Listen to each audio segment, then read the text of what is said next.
Cronin. Here. Mr. Sartorius. Here. Mr. Shaneberg. Here. Mr. Skorzynski. Here. Ms. Foss. Mrs. Conquest.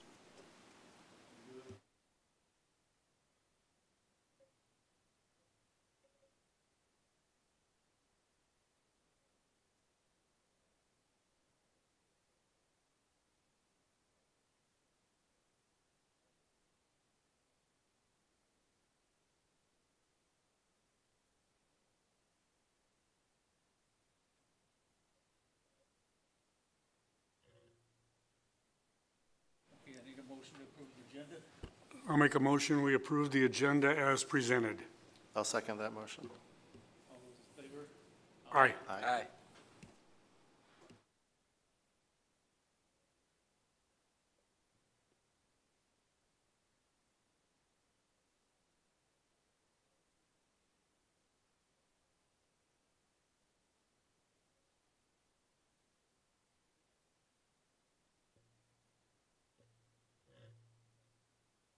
Motion to approve the agenda. Consent agenda? I would like to take the personnel report out of the consent agenda for this evening. Okay, so I need a motion to approve the agenda with the personnel. I'll make a motion to approve the consent agenda without the personnel report. Second. You will second? All those in favor? Aye. Aye. We need to do a roll call on that just because you are approving a list of bills, and so whenever you're spending money, it needs to be a roll call vote. Mr. Shaneberg. Aye. Mr. Blount. Aye. Mr. Cronin. Aye. Mr. Sartorius. Aye. Mr. Skorzynski. Aye. Motion carried. All right. So the personnel report that we have tonight, we do have 3 new administrative hires, the Dean Athletic Director, Mr. Proseis, Mr. Wysong for Director of Buildings and Grounds, and then Mr. Lisa Wilson as our part-time Community Relations Coordinator. You can also see the additional licensed and non-licensed new hires. There are also a few transfers, a couple leaves of absence, and then the resignations and terminations that resulted in the new hires up above. Question, when do we have to start paying $15 an hour? I know the state, I know Chicago's at $15.55 or $15.65, but I just. Was there now No. or not quite? For minimum wage, so it goes to 13 on January 1st. Okay. And then the next January 1st is 14 and then 15. Okay, okay, So we have some time. okay, just curious, thanks. Okay, any motion to approve the personnel report? I would like to make that motion, we approve the personnel report as presented on the screen. Just leave it in. Is there a second? A second? Mr. Skorzynski. Aye. Mr. Blount. Aye. Mr. Cronin. Aye. Mr. Sartorius. Aye. Mr. Shaneberg. Aye. Motion carried. Our action items for you tonight are all in the finance arena. So Director of Finance and Operations, Mary Robinson, will be taking the show for most of the night for the rest of these items. So the first up is the publication of the budget in tentative form. Okay, so as I talked about last month, I've only continued just to make little minor tweaks to the budget since I presented in June.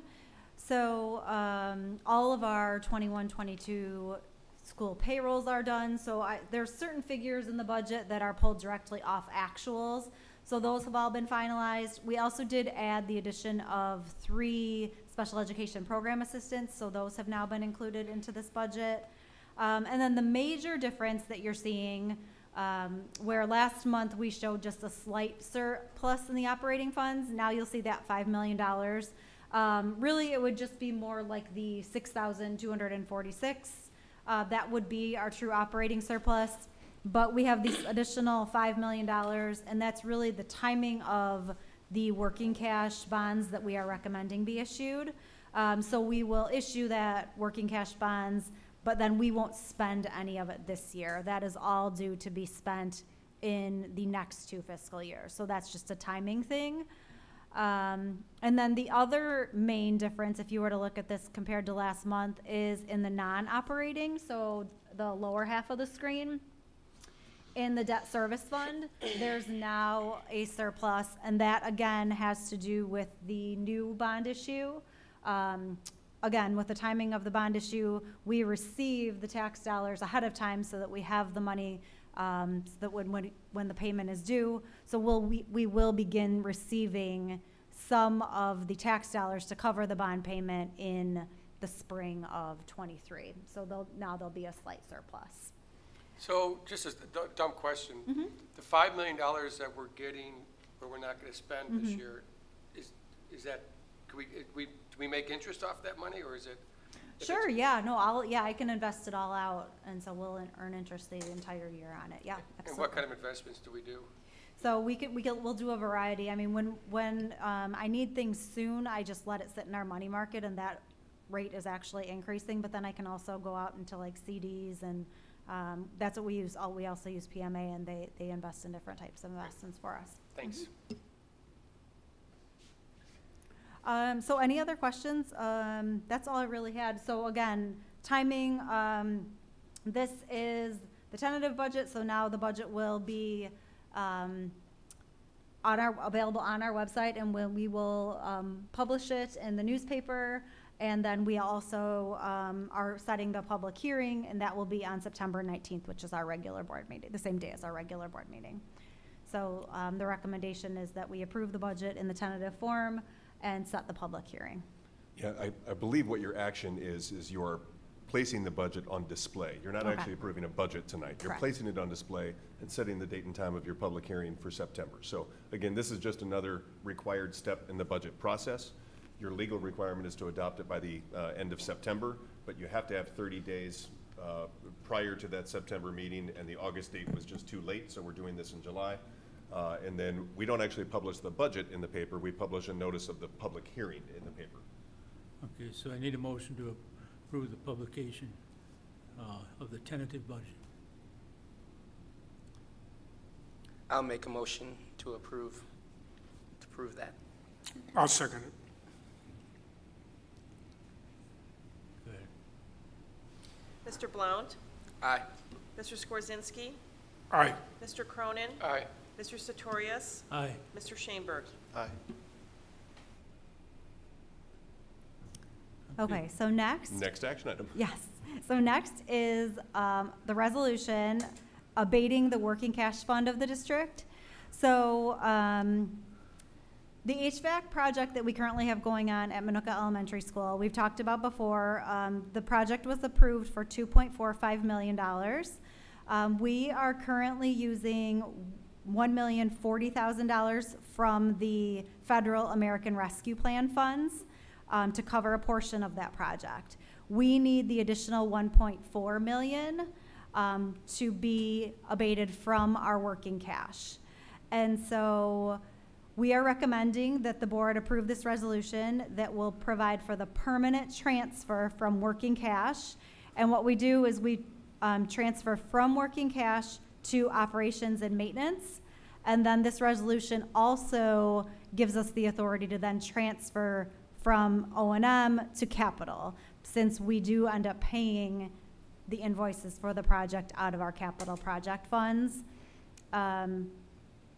So then the additional $5 million that we will be also recommending that we issue in new working cash, we don't need that this budget year. So when we do need that down the road, it will either be next year or the year after. We'll at that time bring another resolution to abate those funds at that time. But for now, the $5 million can stay in working cash. We are just, this resolution tonight is only approving the abatement of 1.4. So the bond issue that we have coming up, Yes, that money is, when it's placed in the working cash fund, will stay there and not go anyplace right away. correct. Yes, the only thing that we are pulling out this budget year is the 1.4 that this resolution will do. And I need a motion to abate the working cash fund What was it, 1.4? 6.4 million from 6.4. working cash to the operations and maintenance. No, we're only abating 1.4 We gotta million. abate first. Oh, I'm sorry, the motion that's up there says recommended action of 6.4. Okay. So Yeah. you're recommending that this is 1.4? Yes, 1.4, yeah. So then we are recommending that you abate 1.4 million Yeah. from working cash to Thought that's operations what I and heard. maintenance. A motion, I'll make the motion to approve the 1.4. and a second. I'll second. Mr. Blount, Aye. Mr. Skorzynski. Aye. Mr. Cronin, Aye. Mr. Sartorius, Aye. Mr. Schoenberg. Aye. Now we need a resolution for that. Next action item. Okay, so the next action item is the actual working cash. It is the resolution declaring the intent to issue 6.7 million in working cash fund bonds. So, again, the 1.4 we've clearly discussed will cover the project at MES, and then the future project at the junior high. So this will be a complete 100% replacing of all of the univents at the junior high. So it will be a complete upgrade to the entire system, installing all new modern univents, and the initial estimates that we've received are around $5 million. So we'll continue, obviously we hired a new director of building and grounds tonight, so I'll continue to work with him over the course of this year so that this project can start to get worked on and possibly occur next summer, or possibly even be split amongst the next 2 summers. And so that is where the total number comes from. But again, the remaining 5 million will just sit in working cash until we need it. Need a motion to approve that. I'm sorry, could I ask a quick question? Yeah. I think we might have just gone over this, but since I'm reading this again, this, it says upon approval of the previous item, the 6.4 is abated to O&M. Yeah. We're only doing the 1 point. We're only doing the 1.4. So when the bonds would be issued, that money would go where? The money will all go to working cash. And So it will really- just stay there? It will just In the stay entire, there. it won't be transferred in any other way afterwards? Right, Until it's spent? until we need it. So Right. only, that really should read 1.4. And so I apologize, this is my fault. So initially, I wanted to abate the entire 6.4. And then at the last minute, I got guidance that it would be cleaner to only abate the 1.4 that we need this year. Okay. And so I should have gone back and No, corrected that some of makes these sense. I just things. wanted to make sure that's the only money moving, and the rest is coming in once we approve that. Right, Okay, gotcha. Yeah. Gotcha. Yeah, need a motion to, I'll make a motion to approve the resolution declaring the intent to issue 6.7 million in working cash fund bonds.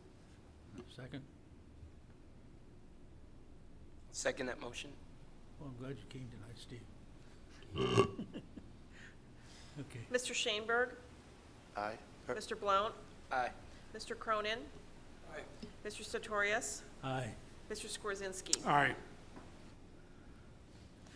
Okay, now another resolution. A lot of resolutions tonight. Yeah. Yes. We're resolution heavy here. okay.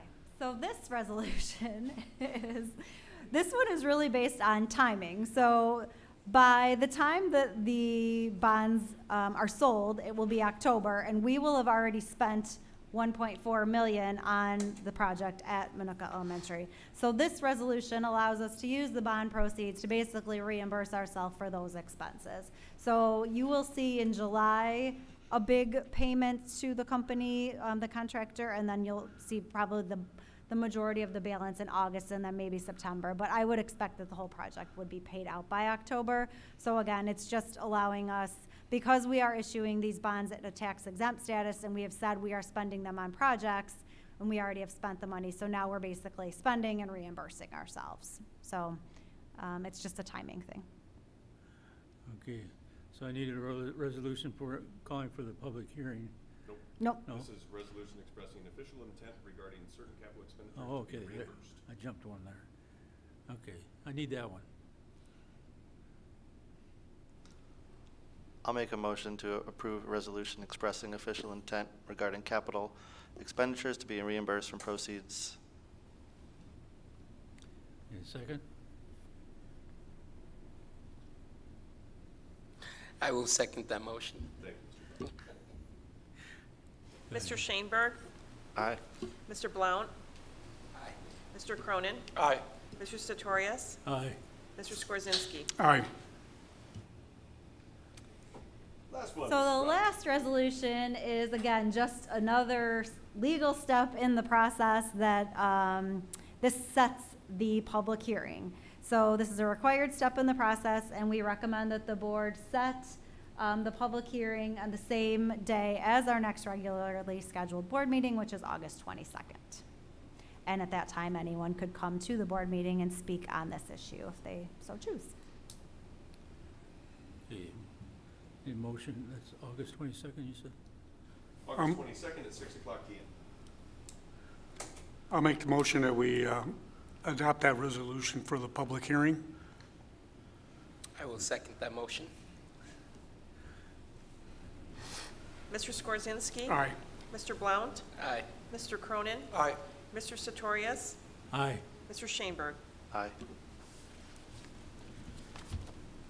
The only item we have in discussion and info tonight are any board topics that any of the board members would like to bring up or ask us to provide more info on. Anyone have anything? I was going to ask about the enrollment and where we're at as far as where it's coming in. I know you had mentioned you might get to that later, but I was curious if that's on the topics. Sure. I think right now we are up to about 4,378. Is that the number I recall, Aaron? Am I right around there? Yeah. 4,387. I inverted those last two. So almost all the schools are reaching projected areas. That is a mix of people that we expect to come back and people that have started paperwork but haven't quite finished it yet. But we do know that there's still like some late registrants out there because I think we ended over 4,500 last year. So like the junior high is still over 1,000. MIS is up in the high 980s or 990s. They may dip under 1,000 this year. And the elementary schools range all over the place. Aux Sable has a couple grade levels we're watching. I know MES has a first grade and a second grade that we're starting to watch a little bit. So yes, we track these. Aaron's got a download that he does. So it's possible that by the time you get to the final budget that we will have some class-sized areas to address. But so far, nothing is really, not too many of them are coming in over expectations right now. So what about the junior high and MIS? I mean, what's the number that we can really like max out at that? I mean, I know with all the different honestly, configurations. as we've shown, like those are the buildings, so we have to pack them in. I think we got over 1,100 at the junior high 2 years ago. I don't think we were over 1,100 last year. I think we were just under, yeah. But they've both been close to 1,100. They'll be under that number this year unless we get a lot of late registrations.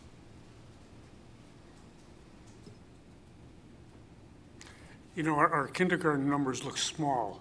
They look lower than the other grades right now. Are they historically late?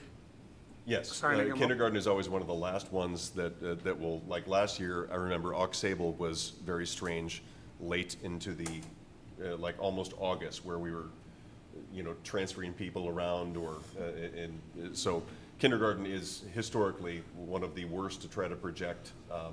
I know right now at MES, they are at only 73 kindergartners registered, which is a really low number for that school. Currently, kindergarten at Aux Sable is up to 103. Jones shows 84. Again, a really small number for the expansive area that Jones has been. And Walnut Trails is also at 84. And what's like a normal number for kindergarten, a couple hundred? MES would probably be 90 to 110 in any given year. Jones, we could be like 100 to 120. 130 would be a big number for them. They had one class that was even up in the 140s. I think they've moved up. It looks like they're second graders now. Yeah, there was a year where we had 7 sections of second grade at Jones. But generally 100 kids in our, per school in our kindergarten. But if you think about it, we've had class sizes of 550 and 570. So that's been 125 or more at some of them too. So I think there's a lot of families that over the past few years have gone either private or they've kept the kids home for some of those early primary grades. You often see, you will add some students in first and second as they start to matriculate out of those early primary years and they start looking for the public school setting again.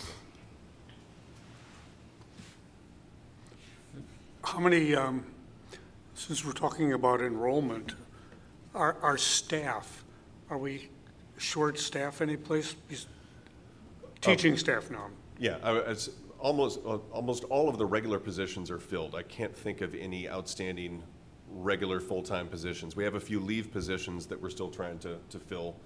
I know there's a maternity leave up at Walnut Trails that they're still interviewing for. And I can't remember what I've seen over the past 6th grade science. Okay. But yeah, we've had a couple of resignations and over the past few weeks, and they've already found candidates to fill, many of those. So no, it's not the licensed teaching staff that we're worried about. It's some of the more temporary type positions to fill in for leaves that are struggling right now. I know before some of the specialty positions, like Dr. Staub had mentioned, people that are in her program. Is that still the case with social work? It will always be. Yeah. And there were some that I think we've even decided we were just going to be proactive and try to contract out because they just weren't finding candidates, or at least a sizable number of enough candidates that they felt good about the pool. So I know they have reached out to contract service for some of those that they were struggling to fill. Okay. Yeah. I had a question on the Samantha's letter. Is she leaving or not? It doesn't say she's leaving. Samantha Osipavicius. I have to go in. Yeah, that was a resignation. It doesn't say that. I will returning in the fall. So it says on mine. I'm trying to scroll through it. Not be returning to MIS. That isn't what mine Yeah. says. Mine says,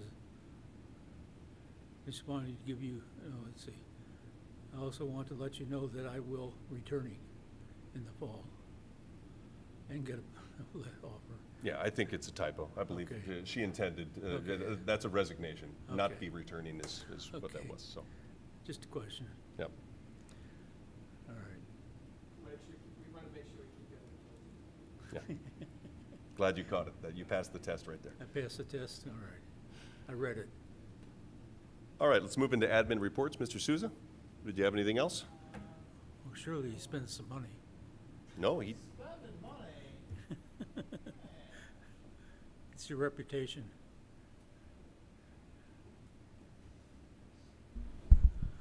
All right, so no spending money tonight. So thank you. Earlier you approved our e-recycling, so we're getting rid of a lot of old equipment that I didn't actually purchase. So I just got my 10-year pen, and we're getting rid of some stuff like old classroom phones that were here when I came in. So they definitely served their lifespan and other various equipment. But a couple quick updates. One of the projects we're working on collectively between myself, Dr. Staub, Mary, Sarah, is we have a lot of banker boxes full of paper, old historical student records, some employee records, some financial, but mostly student records being the lion's share. So we've been looking at different programs to digitize and scan them, so then all those banker boxes can get scanned, cataloged, organized, and then shredded, but then we would retain the digital copy version. So we've been doing a lot of different webinars, sales demonstration webinars, and we got it down to 2 top candidates. I suspect we would bring to you guys in August, an action item to procure, to sign up for the subscription service essentially. And basically then, so instead of right now, when you graduate 8th grade, that student folder that travels with you from preschool or kindergarten, then goes into like a big banker box that gets filed somewhere in the district, depending on the space we have available. So then that would then get digitally scanned, and then all that space we would be able to reclaim shelf space and other things like that. So that's one of the projects the tech team's working on.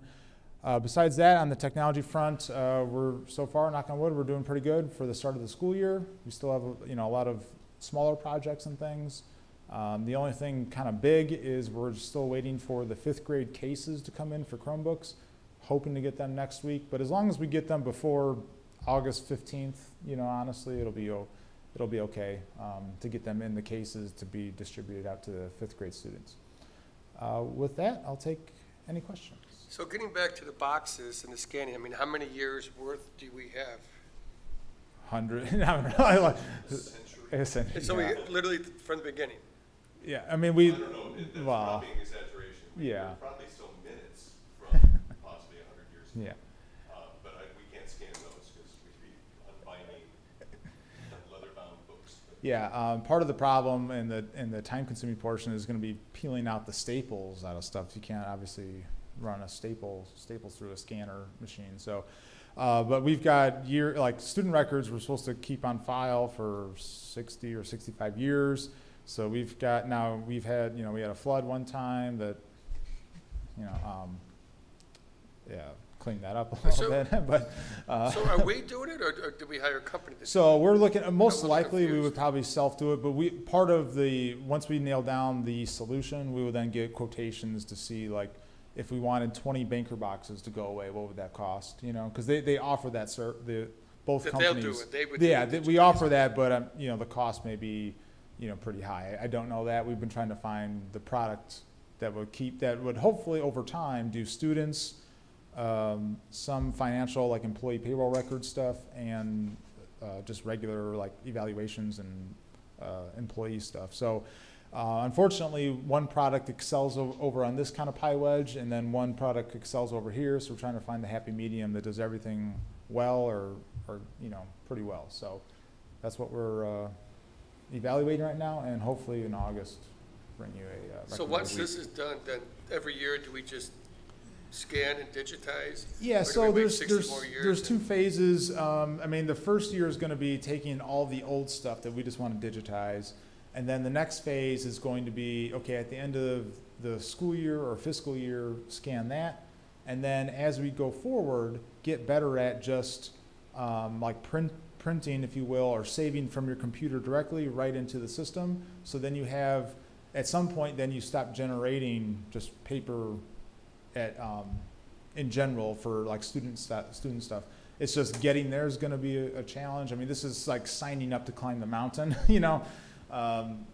so it's going to be a multi-year endeavor, quite honestly, because we have so much. But it should clear out some space across the district, and it's not all just housed in one location. Enough to make another schoolroom or two, or building? No, not that bad.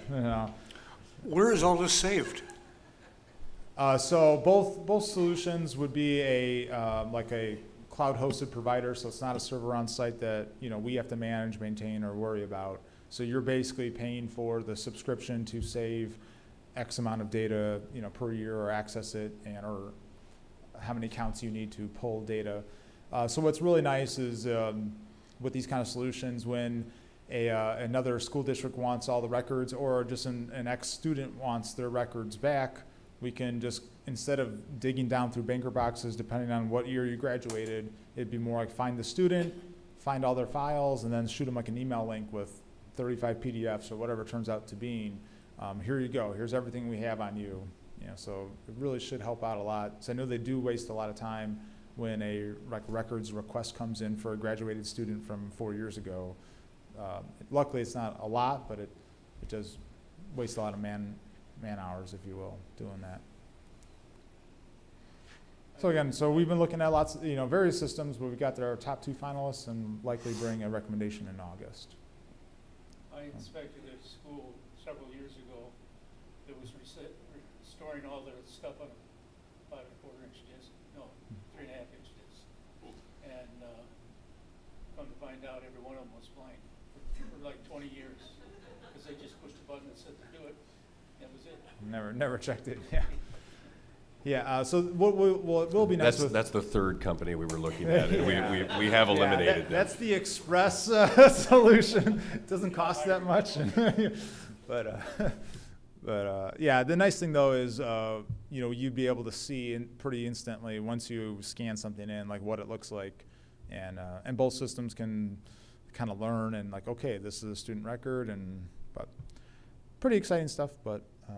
But honestly, Dr. Staub will probably talk more about it since it's really the student records and the special ed student records that are just, the special ed student records, you can have like one student with like this much paperwork because of IEPs and everything else, to then scan that away would be a big help, and recover it quickly or retrieve it quickly. So one of our little side projects in the tech department. Any other questions or concerns? Thank you much, sir. All right, thank you. Ms. Robinson, do you have more? I don't really have anything else on the finance side. I was going to talk a little bit about projects unless, okay. So I don't know if everybody or anyone saw the video at Minooka Elementary School. So on Friday there was a helicopter here, and the helicopter dropped the 27 univents, or the units on top, the rooftop units. Aaron, are you gonna pull it up? He was gonna play.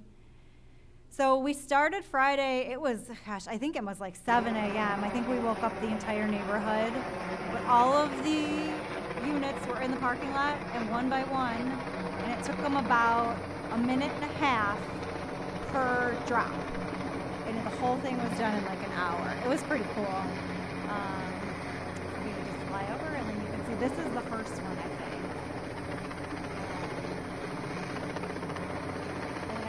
See in this video, there's a crew standing on the roof, and they grab it.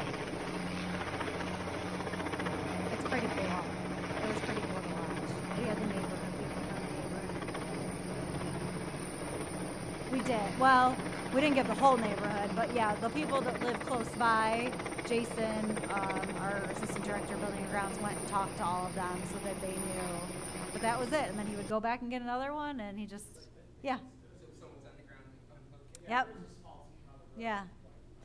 But then it was, if you remember, Friday morning, it started raining, and it started raining pretty good. Like, I was out there with an umbrella. It was raining and windy, and they just kept going. So that project has been on time, and that kept us on time doing that on Friday. So they plan on turning over the first wing, which is 12 classrooms. They plan on turning that back over to us on Friday, and then they'll keep working on the rest of the building. But everything's going well there. I don't know if you have anything to add about that. This is the elementary school right down the street. Yeah. And if you think about that building, it's got like 4 distinct wings. So they're going to give us back. One of them is the new wing that this project doesn't apply to. But then I believe it's first and second grade, I feel like, is down there. Yeah, that's the last one. I'm saying the other one down. Yeah. First and second we'll get back first, then probably kindergarten, which is the one that goes down past the gym and the cafeteria, and then third and fourth will be the final wing. But again, everything looks to be on time. It's been a very well-run project. So. Yeah. And then other projects going on in the district. So the paving, the parking lots, Jones, Walnut Trails, Aux, and transportation are completed. And then we're still working on MES and then the junior high and MIS. There'll be parking lot improvements going on at those buildings over the next few weeks. The district office, I don't know if anyone went downstairs tonight, but then downstairs is where we're making an office for a few of the new district administrators. And that room was full of, that was one of our storage rooms up until this year.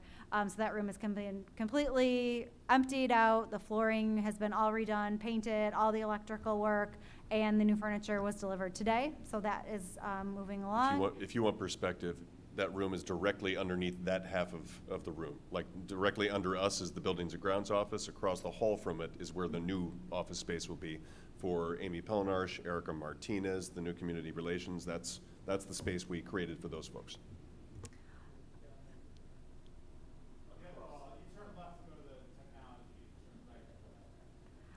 And then the other space in the district office that has been completely redone is down Dr. Staub's office, and that is almost completed. Same thing, all new walls, doors, flooring, paint, that's all been done. And we're just waiting on the last few details so that then her furniture could be put back in. So that's, that'll be done soon.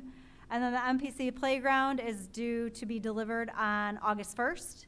And then that will just take about a week and a half install. So that's always when it was planned for. So that's still happening. They install. And then the new signs at Ox and Walnut Trails, the electrical work is being done on those this week. And then they will be installed after that.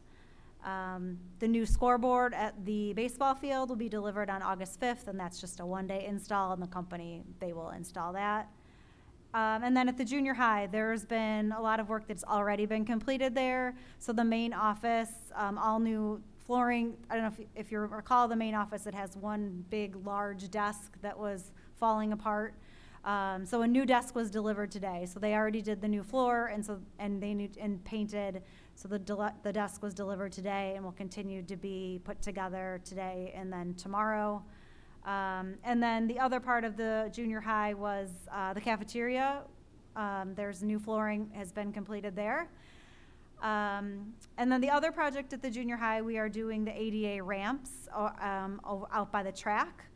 And those are set to be delivered on July 28th. So we just have a little bit of concrete work before they get delivered, and we're working on getting that done. I think the rain put the contractor back a couple of days, but that should all be completed prior to school starting also.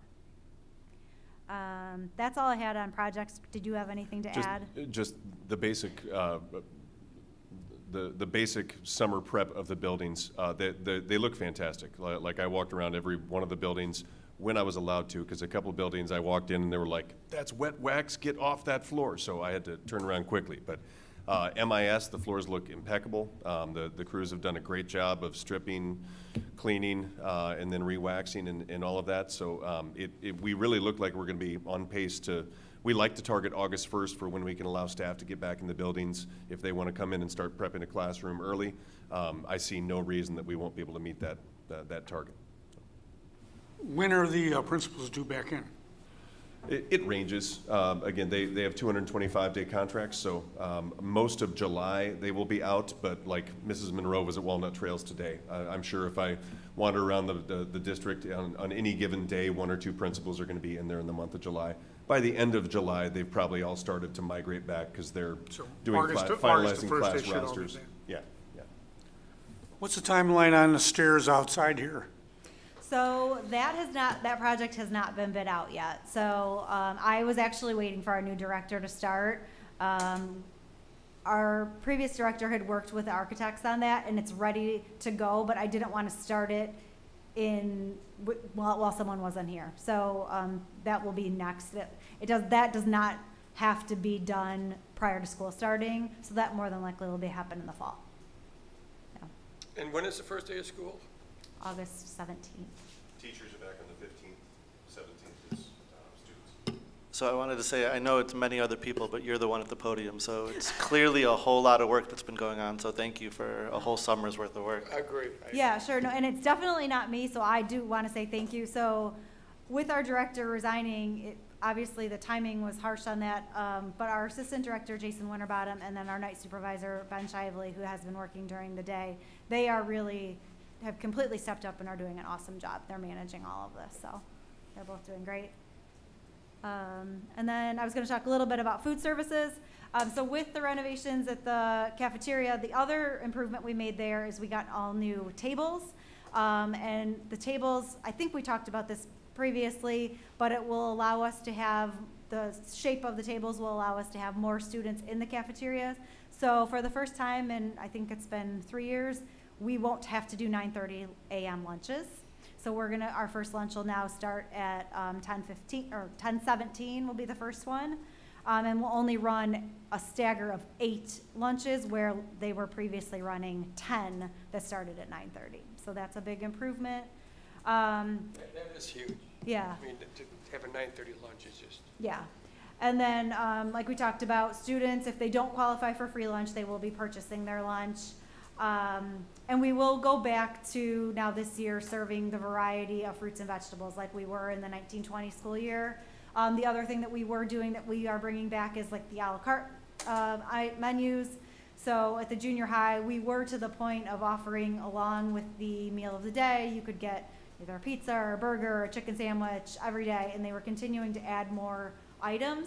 So we will go back to that for this year, and we'll try to continue to add more, and then also those offerings will be started at the intermediate school also. So those are the goals for the beginning of the school year. Did we have a lot of balances left at the end of the year? I mean, families owing money? Oh, well, kids haven't paid for lunch in so long, but in a normal year, yes. So what we've started to do is we have balances, negative balances, when we send messages, and we try to get that back, but we also have on the positive side, so we have positive balances of our outgoing 8th graders. So what my office does is we reach out to every outgoing 8th grader and say, you have this balance, do you want to pass it down to a sibling? Do you want to pass it down to a student who has a balance? Or do you want a refund? And we've overwhelmingly received so many donations. So a lot of times, a lot of the negative balances are covered by those donations. So That's good. Mrs. Robinson and I sign a letter of, on behalf of the board, thanking them for their donation. That way they can use it as a tax write-off if they want to. I don't think they're doing it for tax purposes, but if they're going to take that gesture, we'll give them that break as well. yeah. And I also see that we're getting an increase in our lunch costs. That was in your consent agenda. The paid lunch equities Yeah. is something that's come back now that it's not free meals for everyone anymore. So yes, we increased the lunch prices to $3 in accordance with federal rules, basically. And then transportation, on a personal note first, our director, Kathy Haas, got married this summer, so when we're talking about her, she will now be Kathy Van Gilder. So congratulations to her. She is currently working on filling routes. We had a few resignations at the end of the year. As of today, she believes we have 4 full routes that we are still in need of drivers for. So she's continuing to work on combining routes. The other thing that we have put out there is a referral bonus. So we introduced this 2 weeks ago to all of our staff. So if any of our staff members refer a driver to us and that driver drives for 6 months, the staff member that referred them will receive $100. And we actually already had one last week. So current staff member referred a driver, and the driver came in with a CDL. So they'll also receive an extra bonus for already having their CDL. So she does have 2 drivers. I started posting our custodial jobs and our bus drivers on Indeed. I talked to my younger family members, and they said Indeed is where people are looking for jobs now. And over the weekend, I posted it on Friday, and I had 4 applicants for our bus driving position. So I don't know if anything will come of it, but I think it's at least generated some attraction, and we have actually had a couple of new custodial hires from there. So we'll continue to do that. Kathy also is going to the National Night Out that's on August 2nd at Lions Park to try to attract drivers. She'll have a little stand-up. And also there's a back-to-school event in the Jewel parking lot on August 27th, and she will go there too. And she's holding monthly, just like job fairs at transportation where anyone can come in. So she's trying. How about cafeteria? Are we good on cafeteria? We're good on cafeteria, yeah. Yeah, we haven't, we didn't have anyone leave us at the end of the year, so yeah. And that's all I've got. All right, thank you much.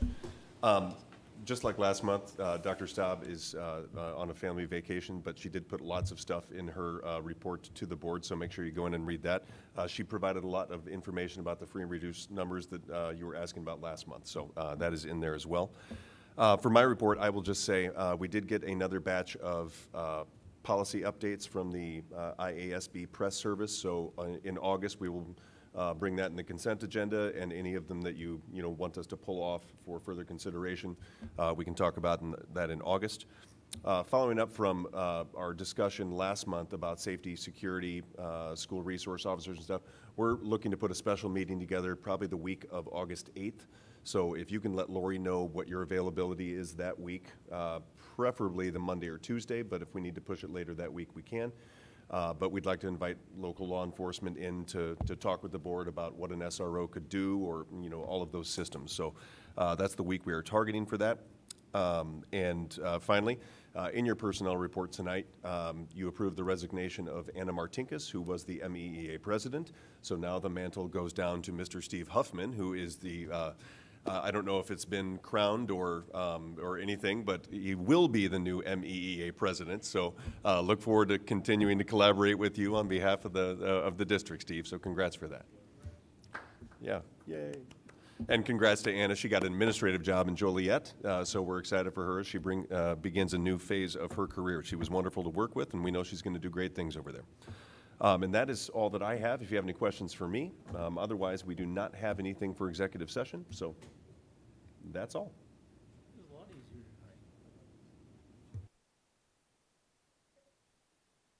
tonight. Motion to adjourn? I'll second that motion. Aye.